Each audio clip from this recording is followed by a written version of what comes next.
oteeka okubanga omanyi ebigenda maaso wano mu ggwanga lyo n'ebweru w'eggwanga obudde bwajje bwakeredde gye busulira ndowooza kye kiba ekituufu oli yanyiizizza nnyo yabadde agamba banne nanyiize nadde ngenda mu bintu byange birala nesooka nyimirira it is okay ngamba teyakubye ebikonde yakoze bwati nebibeera bwe biti naye nga banne ng'abatadde mu ddagala tedi akawala kazze nga nedda kino kyabadde ekituufu kyabadde nti gwabadde alina okuba nga alwana naye weti teyaweze n'ayitawo ne silver plata nga wamma otuyambe kati awo ojja kumugamba ayongere ku bumanyi kubanga kyemanyi nti buli wosanga abantu abasukka mu omu wabaawo gwe batunulidde nga gwe bayita omumanyi kati ate ono omumanyi naye nabanga kati ye buli kye bamubuuza aba alina okuteekawo ansa oba kimanyi oba takimanyi kati oba kuteekangamu obwesige abesalama ne bagamba oyo Faruku waffe era bakeera ku Musunsuzi bakimanyi nti ono ambasada we Kabukunge bona ogendayo Masaka ekwerera kuno omwana wa ambasada so kakati obaga oli mu kitiinga ekyo kikugwanidde okunoonya okuba ne extra kumanya omuntu bw'abambuzizza kino kubanga goyinza okyogera naye ne wabaawo challenge kati ekyo kye wakoze kyamusizza amadaala bulijjo wamu otulimba ne luli watulimba ne luli nemalekanga bateredde kakati okumaintaininga eddaala eryo lye bakumanyiddemu lye bakutwaliramu olina okakasa nti buli dakiika eyitawo omanye amawulire gaali powerful era nebigenda mu maaso bagambye ku TV Salt yagambye Salt FM yagambye Salt TV bagambye tukirinde ku mawulire okiraba nti abantu balina trust nene nnyo eri ebitongole by'amawulire so tuteekeddwa okubanga naffe ogaziyako okumanya kone ekinga bw'okyogedde nti abantu batwiramu trust era abantu bennyini batugyemu trust nti ebiweerezebwa oba olyawo ku mikutu egimu nti olinga azze kubanga kukolokota bukolokosi muntu oli azze kukuvoola buvoozi muntu nti naffe oba olyawo abantu bagenda batugyemu trust nga abamawulire ndowooza kino kigenda eri bannaffe abali ba informed friends nti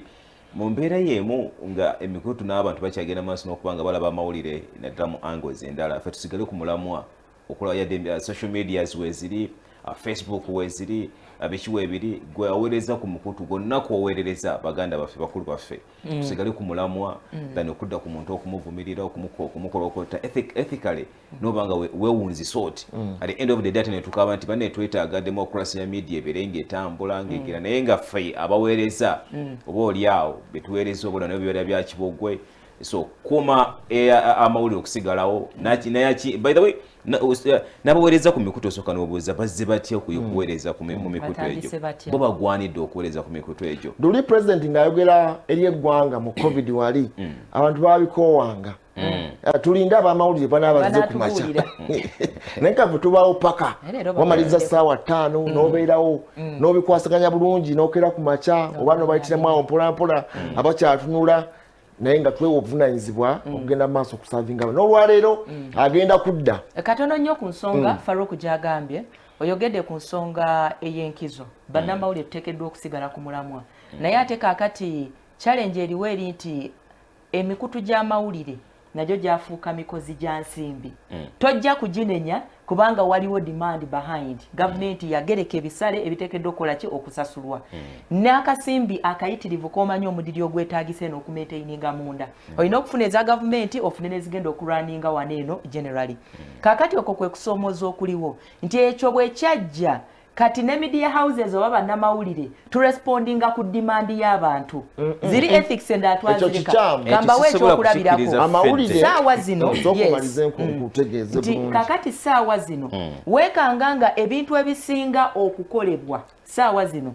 abantu baagala nnyo okutambulira ku lugambo olusinga lutuufu olusinga lukyamu oba okifuna kakati awo ne weebuuza nti omuntu aba afunyemu ki naye amanyi nti bw'anaagamba nti fede yakoze bw'ati agenda kufuna abalabi bangi agenda kufuna abangi abagenda okurespondinga oba followers bangi eri yaba yeyongera okukola ki okukola akasente kwegamba kati abantu bafaayo abantu kiki mbu kye beetaaga the other way round okulaba nti tubasika tufune audience ennene naffe no tugaziya akatale tusobole okukola ki okufuna akasente eyo challenge tukyagirina then ekyokubiri bannamawulire abakola okubayimirizaawo okubasasula wekanga nga kiri expensive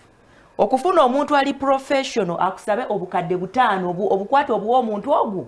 oli atula wansi n'agamba nti kanoonyeeyo bensobola okugabanyamu obukadde 4 nga balinga 7 bankolera emirimu gyange kati oli ajja okusunsula ensonga mu butuufu Faruku wa Musunsuzi n'atula n'agamba honestly speaking omuntu ono byayogerako byebino bulijjo mbiraba bannamawulire kyemanyi nti mu byawula notuli omuntu n'ogamba naye ono kiki naye nga byonna bireetebwa 1 ensimbi okukekkereza media house efune ate ne gavumenti efune byonna ne wekanga nga katogo akavuddeyo akadde kano. Anyway, kale nga tulinda okwogera kwa president ekiro kya leero era ensonga zagenda okulambika agenda kujja mulundi ogwokusatu